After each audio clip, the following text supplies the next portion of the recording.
Olá pessoal, tudo bem com vocês? Espero que sim, né? Bom, pessoal, a gente vai continuar com o nosso estudo dos conjuntos numéricos e já falamos bastante mesmo, são várias videoaulas falando de números naturais, de números inteiros e dos números racionais. Então tem várias videoaulas só falando dos números racionais, ok? Bom, agora nós vamos falar dos números irracionais, para a gente poder fechar esse universo numérico, né? Para a gente entender como é que o homem organizou os números, certo? Então, ele organizou em conjuntos, então ele fez pacote de números, pacotes, né, de números, e cada pacote desse tem um nome. Então, é mais ou menos isso que a gente está fazendo, entendendo esse universo numérico. Por quê, pessoal? Porque nós vamos estudar funções, né? Já deveríamos estar estudando. Ou seja, para o estudo das funções, nós precisamos entender o universo numérico, tá? Como é que ele está organizado, tá, pessoal? Prestem bastante atenção, assistam as videoaulas, as minhas também de outros professores, pode ir lá no YouTube, né? Pode ir lá no Google pesquisar, tá? Mas procurem se envolver, procurem entender esse universo numérico, tá bom? Bom, vamos usar um pouquinho de lógica, pessoal. Se nós estudamos os números racionais, quem são os irracionais? São aqueles que não são racionais. Então está negando os racionais. Ser irracional é não ser racional, então é uma negação. Entendeu? Então pegou-se o universo numérico e dividiu ele em dois grandes conjuntos. Então tem o conjunto dos números racionais, onde moram os números racionais. Portanto, eu vou ter o conjunto dos números irracionais, onde moram os números que não são racionais. É como água e óleo, não se misturam. O que é água, o que é óleo. Você não vai conseguir fazer uma mistura dos dois, certo? Ok. Então vamos entender qual é a característica do número para receber esse nome de irracional. Então vamos falar um pouco sobre isto, né? Eu preciso entender o porquê que ele é racional. Qual é a característica dele? Bom, como eu já disse que para ser irracional não pode ser racional, e como os números racionais nós já conhecemos, fica um pouco mais fácil de conhecer os irracionais. Vamos lá. Quem são os números racionais, pessoal? Vamos recordar um pouquinho. Quem são os números racionais? São aqueles que a gente consegue ou que podem ser representados na forma de fração. Então, são racionais os números, né? Claro, que podem ser representados os racionais. Estou fazendo uma revisão, certo? Na forma de fração. Quantas vezes falamos sobre isso? Tá? Na fração de dois números inteiros. Certo? O que é forma de fração? P sobre Q, ó, tá? Onde, então, P pertence ao conjunto dos números inteiros e o Q, que é o denominador, também pertence ao conjunto dos números inteiros com asterisco, tá? Ó, os que podem ser representados na forma de fração de dois números inteiros. Então, o numerador, fração, né, pessoal? Numerador, estou chamando de P de uma forma geral e o denominador de Q. Então, esse tem que ser inteiro, esse tem que ser inteiro. Então, todo número que eu consigo escrever na forma de fração, ele é número racional, certo? E aí, nós destacamos três categorias de números que têm esta característica, certo? Então, quem são eles, tá? Eu vou colocar aqui, ó. São eles. Mas isso a gente já viu, exatamente. Como eu vou falar de irracional, eu preciso, né, falar de racional para poder chegar aos irracionais. São eles, então lá, todos os inteiros,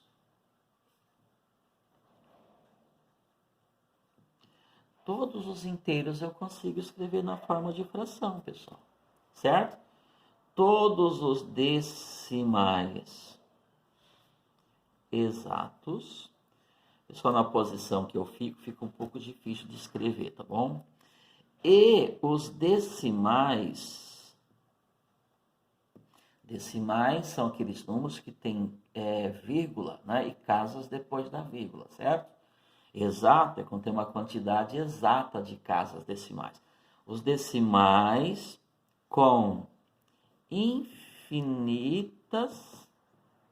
casas decimais, porém com período.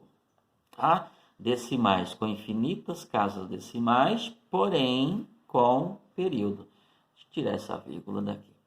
O que significa isso? São as dízimas periódicas.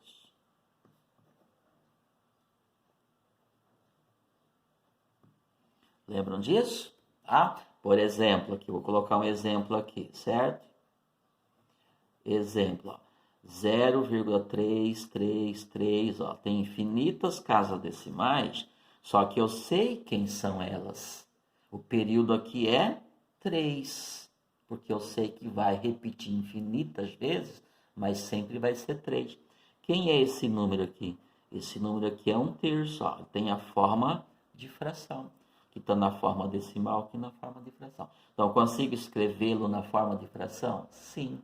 Não vou entrar em detalhe, pessoal, senão a gente vai repetir o que eu já fiz em várias videoaulas. É só voltar lá nas aulas, nas videoaulas que falam dos números racionais, que vocês vão entender isso.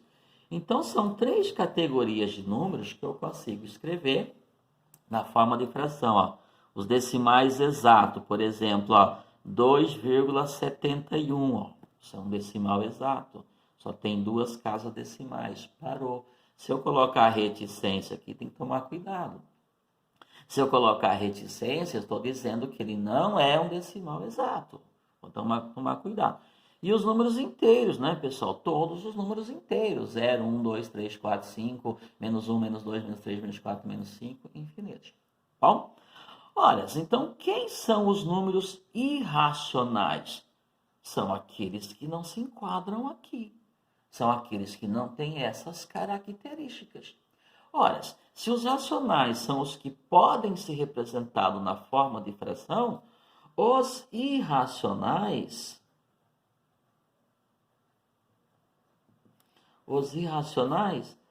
não podem ser representados na forma de fração de números inteiros. Tá, mas quem são eles então? O que sobrou? Então, quem são eles? São os decimais infinitos. Falei, fica ruim para eu escrever aqui, tá, pessoal? São os decimais, vou colocar aqui, com infinitas casas decimais, não, vou colocar aqui, né? Sem período. Infinitas casas decimais, sem período. Por quê? Porque se tiver o período, ela é uma dízima periódica. E se é uma dízima periódica, então ele é racional. Então lá, são números irracionais. Não podem ser representados na forma de fração de números inteiros. Então, são os decimais com infinitas casas decimais, eu posso tirar essa vírgula aqui, com infinitas casas decimais sem período. Então, não vai aparecer aquele número que repete infinitas vezes, tá? Exemplo, pessoal, ó, exemplo, ok? Deixa eu colocar aqui exemplos. Se eu colocar um número assim, ó, 2,141, se eu parar aqui, eu estou dizendo que esse número só tem 3 casas decimais. Então, ele é um decimal exato, portanto, ele não é irracional, ele é racional, certo? Se eu colocar aqui de novo o 4, o 1 e o 4 e colocar a reticência, olha, ele tem infinitas casas decimais? Tem. Só que se você observar, existe um período, ó, 14, 14, 14. Então, isso aqui é um decimal com infinitas casas decimais, porém com um período. Então, isso aqui é uma dízima periódica. Se isso é uma dízima periódica, ele não pode ser um exemplo de número irracional. Então, isso aqui não é um exemplo que cabe aqui.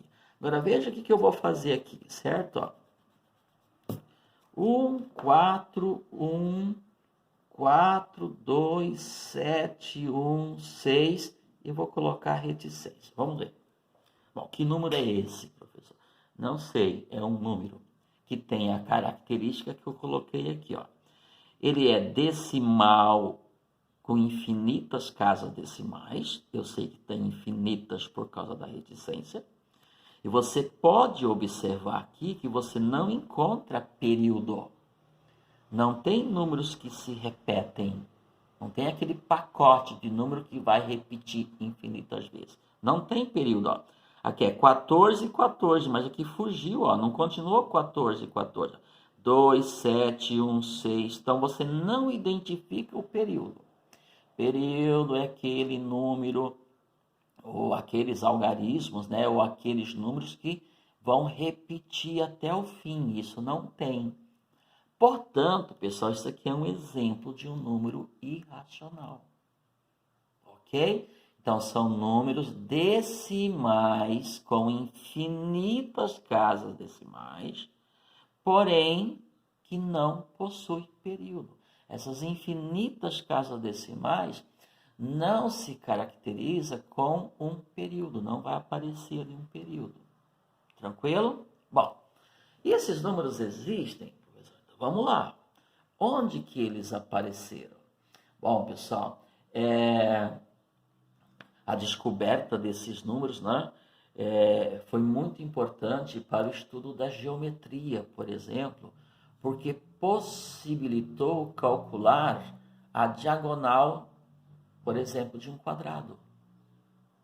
Exatamente. Quando você vai calcular a diagonal de um quadrado, por exemplo, vai aparecer a raiz, vai aparecer o número irracional. Querem ver então como que esses números aparecem? Eles aparecem no estudo da matemática, sim. Eles aparecem nos cálculos da matemática, sim. Ok? Tanto que o ano passado, no 9º ano, vocês trabalharam praticamente o primeiro bimestre só trabalhando com números irracionais, ou uma boa parte, né, aparecendo números irracionais, tá?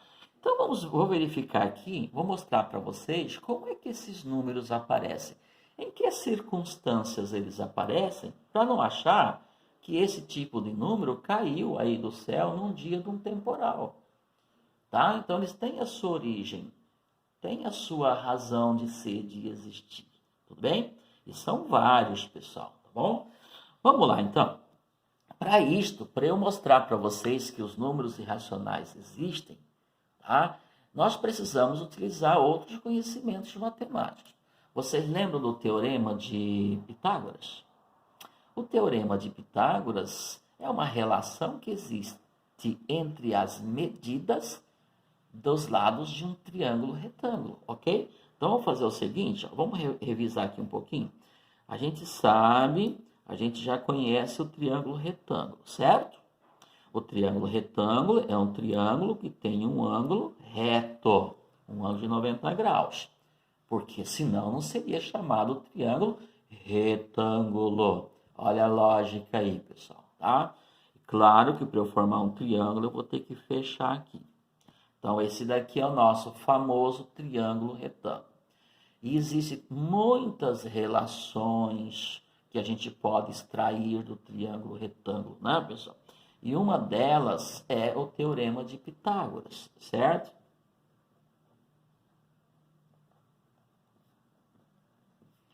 Ok.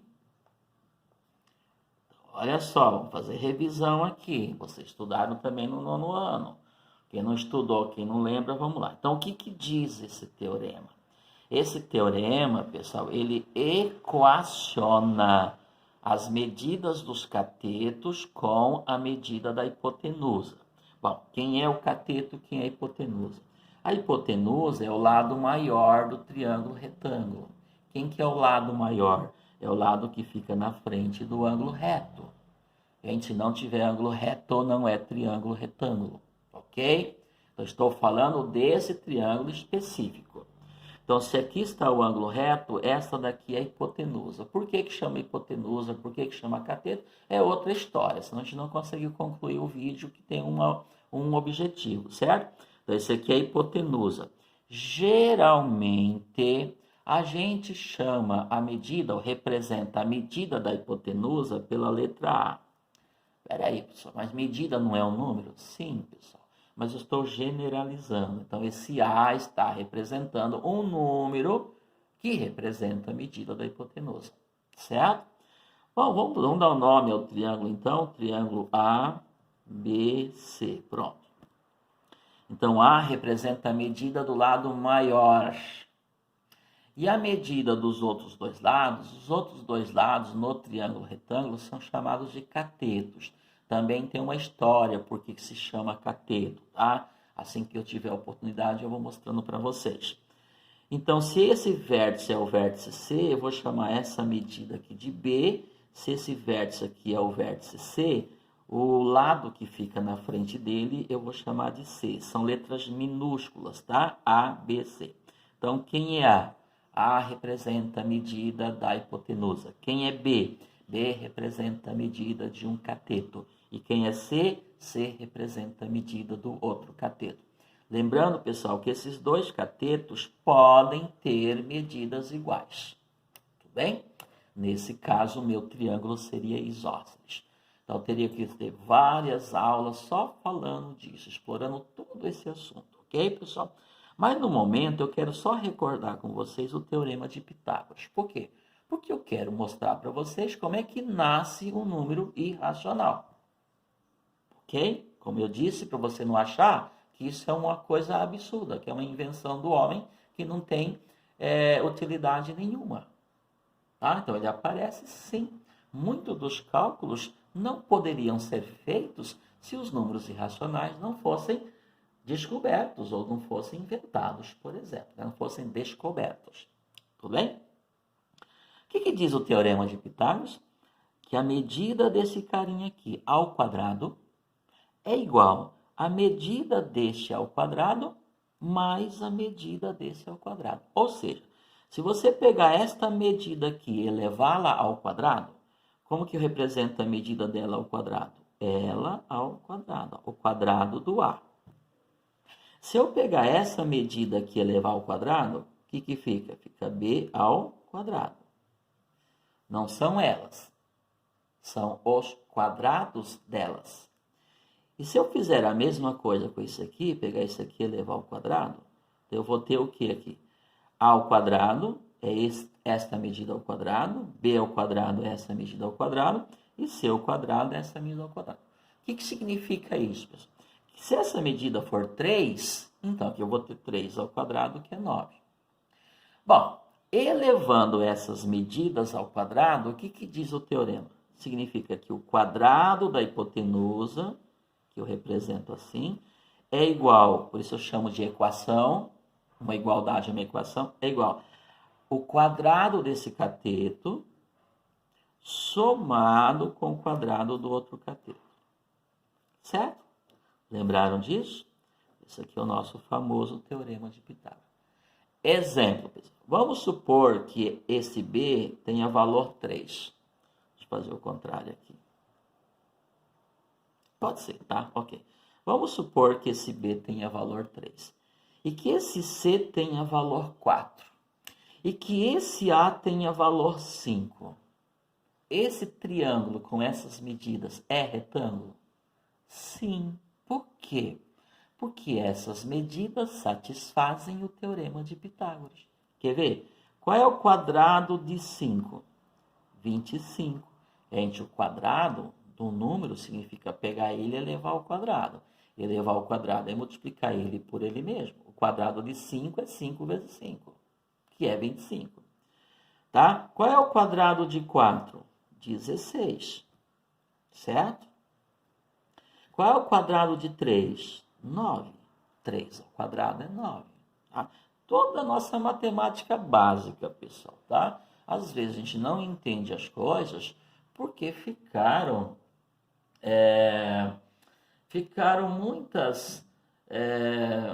muitas coisas para trás que não foram bem entendidas, certo? Ficaram muitas lacunas. Então, eu tenho que utilizar minha matemática básica. Então, qual que é o quadrado de 4? É 16. Por quê? Porque 4 elevado ao quadrado dá 16. Será que isso é verdade? Então, 25 é igual a 9 mais 16? Sim, 9 mais 16 é igual a 25. Então, resolveu a minha equação? Fez com que esta igualdade ficasse verdadeira? Sim. Então, o quadrado do 5 é igual ao quadrado do 3 mais o quadrado do 4? Sim.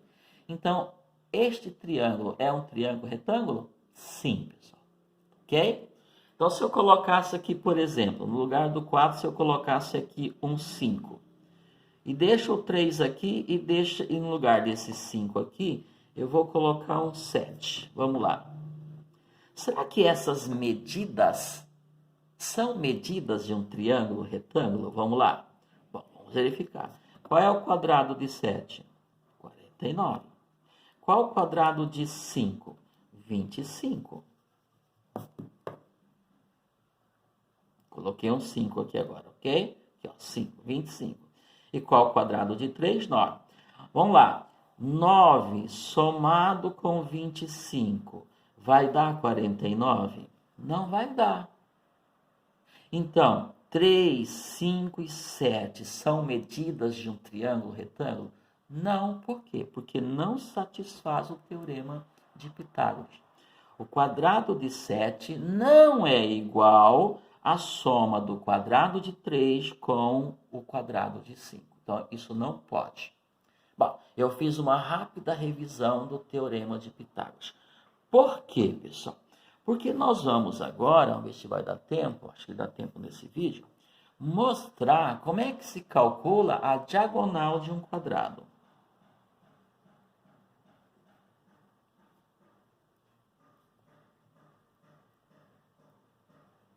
Ok? E vocês vão ver que a diagonal de um quadrado vai ser um número irracional. Tudo bem? Bom, o que eu vou fazer aqui? Eu vou desenhar, então, um quadrado. Faz de conta que é um quadrado. Primeira coisa, né, pessoal? Eu preciso entender o que é um quadrado. Quadrado. O que é um quadrado?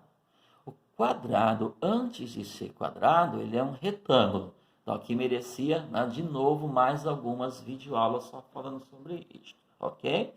Mas eu tenho que ser um pouco mais direto. Se ele é um quadrado, pessoal, significa que todos os seus ângulos são retos. Senão não vai ser um quadrado, ok? E além disso, os lados têm que ter a mesma medida. Então, se eu peço o que é um quadrado, e vocês me respondem, é um polígono de 4 lados, né? Portanto, é um quadrilátero que tem todos os lados iguais. Isso não é suficiente, pessoal, porque tem figuras que têm 4 lados iguais e não é um quadrado.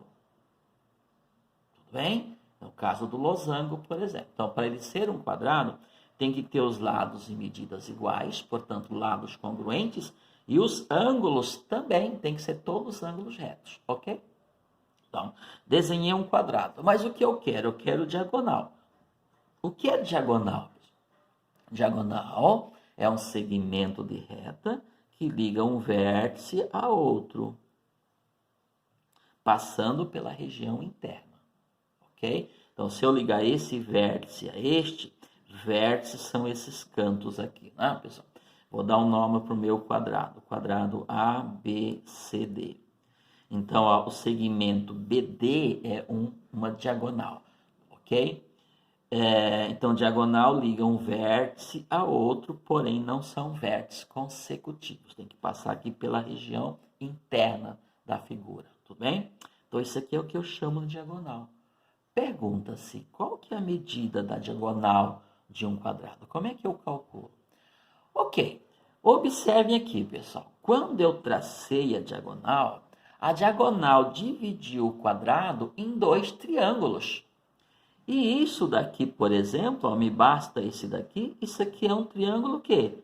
Retângulo. Por que isso aqui é um triângulo retângulo? O triângulo BCD, ele é um triângulo retângulo, como aquele que eu explorei aqui em cima. Por quê? Porque ele tem um ângulo reto aqui, ó. Ele aproveitou esse ângulo reto aqui do quadrado. É entender? Então, isso aqui é a hipotenusa, esse daqui é um cateto, esse aqui é o cateto. Não preciso trabalhar com a parte de cima. Porque o meu objetivo é calcular essa medida aqui. E essa medida aqui, que é a diagonal do quadrado, na verdade, essa medida, ela é a hipotenusa do triângulo ABC, ou melhor, do BCD. Eu vou chamar isso aqui de D de diagonal, que na verdade é o que eu chamei de A na figura anterior, ok? Isso aqui é um cateto, isso aqui é um outro cateto. Bom, mas vamos supor que esse quadrado tenha lado medindo 1. Pode ser 1 metro, 1 centímetro, não importa, ok? Ora, se esse lado aqui mede 1, esse lado aqui vai medir o quê? 1 também, porque senão não seria um quadrado. Ou seja, eu estou criando uma situação, um problema, que me permite, que vai me dar condição de entender a diagonal do quadrado. Para isso, eu imaginei um quadrado que tem lado medindo 1. Mas não pode ser lado medindo 2? Pode ser lado medindo 2, lado medindo 3, pode ser o que você quiser, tudo bem? Sem problema nenhum, tá? Pode ser qualquer medida. Mas vamos supor, então, um quadrado de lado medindo 1. Qual é a medida da diagonal? Então, para calcular a medida da diagonal, eu vou usar o quê? O teorema de Pitágoras, que me permite calcular a medida da hipotenusa. O que diz o teorema de Pitágoras? Que a medida da hipotenusa, que nesse caso é D elevado ao quadrado, é igual à medida de um cateto, que nesse caso é 1 elevado ao quadrado, somado com a medida do outro cateto, que também é 1 elevado ao quadrado. Não precisa ser necessariamente um quadrado, tá, pessoal? Eu poderia ter colocado um retângulo que pode aparecer também um número irracional. Pode aparecer, nem sempre vai aparecer. Então, eu coloquei o quadrado para não ter problema nenhum. Qual é o meu objetivo? Resolver essa equação. Uma equação do segundo grau. Sim, porque o meu objetivo é achar o valor do D. Bom, então, o que eu fico? O D elevado ao quadrado, 1 ao quadrado é 1. 1 vezes 1 é 1. Mais 1 ao quadrado é 1. Então, essa diagonal elevada ao quadrado tem que dar o quê? 2. 1 mais 1, 2. Ou seja, raciocinem comigo, pessoal, porque essa aula vai longe. Eu quero encontrar um número que, quando eu elevo ao quadrado, seja 2. Bom, será que eu consigo? Bom, vamos lá. Depois eu vou explorar um pouco sobre isso. Tem que ser rápido aqui, não vai dar tempo. Como que eu resolvo uma equação? Meu objetivo não é achar o valor do D, mas o D está elevado ao quadrado. Então, para aparecer a letra D só, esse expoente 2 tem que desaparecer. Vocês sabem como faz isto? Como é que extrai? Olha, como que elimina o quadrado? Extraindo-se a raiz quadrada. Isso aqui não é uma igualdade? Numa igualdade, o que eu faço de um lado, eu tenho que fazer do outro lado, concorda? Depois, no outro vídeo, eu exploro um pouco mais sobre isso, ok? Então, para eu resolver esta equação, eu tenho que tirar esse expoente 2 aqui. Eu tenho que tirar o quadrado do termo. E como é que tira o quadrado? Extraindo-se a raiz quadrada. Então, eu tenho aqui, ó, d ao quadrado é igual a 2. Então, eu venho aqui, extraio a raiz quadrada disso aqui. Porém, como tem uma igualdade, o que eu faço de um lado, tem que fazer do outro lado para manter o equilíbrio. Então, eu tenho que vir aqui e extrair a raiz quadrada do 2 também, certo? Portanto, raiz quadrada de d ao quadrado, então, raiz quadrada de alguém que é quadrado, você corta esse expoente com o radical, o que ficou? Somente o d. Depois eu falo um pouquinho mais a respeito disso aqui, o porquê que você faz isso. Então, raiz quadrada de d ao quadrado é d. E d, então, vai ser igual a quê? Raiz quadrada de 2. Só que raiz quadrada de 2 não é um número exato. Raiz quadrada de 2 é um número irracional. E eu vou mostrar para vocês no próximo vídeo por que raiz quadrada de 2 é um número irracional. Tudo bem? Porém, pessoal, rapidinho, tem que fechar aqui o vídeo. Qual é a medida dessa diagonal? Raiz quadrada de 2. E raiz quadrada de 2 é um número irracional. Então, apareceu um número irracional? Sim, apareceu. Por exemplo, no cálculo da diagonal de 1 quadrado. Tá? Poderia ser outro número aqui e aparecer a raiz quadrada de 2 da mesma forma. Tá bom, pessoal? Então, raiz quadrada de 2 é um número irracional. O professor disse aqui que é número racional aquele número que é decimal e tem infinitas casas decimais. Exatamente. A raiz quadrada de 2, ele é um número decimal e tem infinitas